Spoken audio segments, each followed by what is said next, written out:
আমাদের পৃথিবীতে এমন কিছু রহস্যময় জায়গা আছে যে জায়গাগুলো হয়তো আপনি আজ পর্যন্ত কোথাও দেখেন নাই। তো স্বাগতম আপনাকে মিস করা তথ্যর আরও একটা নতুন ভিডিওতে। 1 নম্বরে রয়েছে গাছের ভিতরে ঢুকে যাওয়া সাইকেল।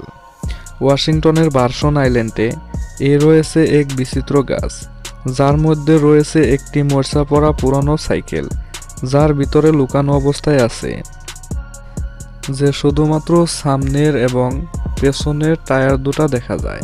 সাইকেলটি দেখতে এমন লাগে যে গাছটি মনে হয় সাইকেলকে খেয়ে ফেলার প্রচেষ্টা চালিয়েছিল, কিন্তু অর্ধেক খেতে পেরেছে। সাইকেলটা কিভাবে গাছের ভিতরে চলে গিয়েছিল এর উপরে বহু কাহিনী প্রচলিত আছে।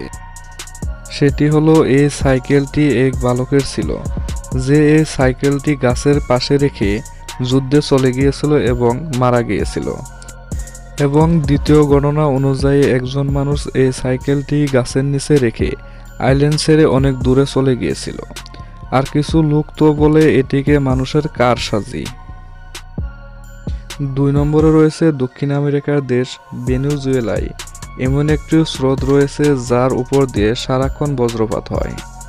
এখানে প্রতি ঘন্টা হাজার হাজার বার বজ্রপাত হয়, তাই এই স্থানটিকে পৃথিবীর প্রাকৃতিক শক্তির গুঁড়োও বলা হয়। একে বলা হয় কাটাম্বো লাইটিং এবং মারাকাইবোর বিকন নামেও পরিচিত। কেন এখানে সারাক্ষণ বজ্রপাত হয় তা আজও রহস্য রয়েছে। বিজ্ঞানীসকলেও এই রহস্য কিনারা করতে পারেনি। প্লিজ সাবস্ক্রাইব করে দেবেন মিস করা তথ্যর চ্যানেলটাকে।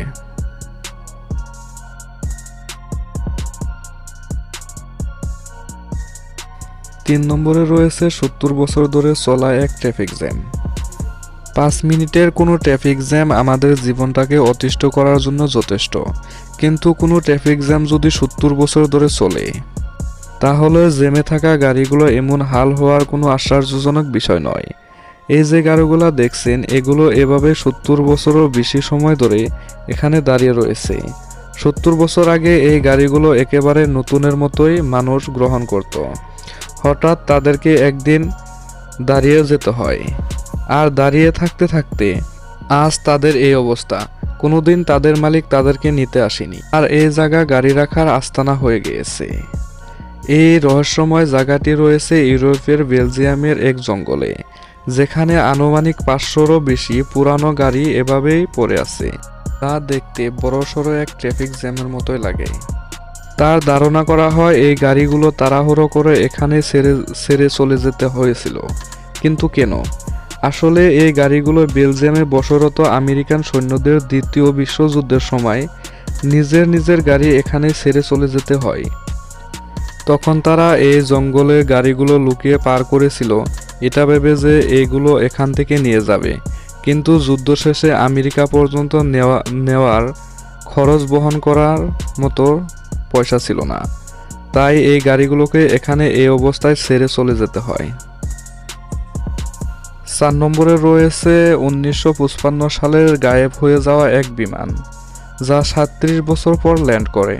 1995 সালে ফ্লাইট নাম্বার 914 57 জন প্যাসেঞ্জারকে নিয়ে নিউ ইয়র্ক থেকে মায়ামির উদ্দেশ্যে রওনা দেয়, কিন্তু আর কখনো পৌঁছায়নি মায়ামি। 37 বছর পর 1992 সালে একই বিমান ভেনেজুয়েলার বিমানবন্দরে ল্যান্ড করে।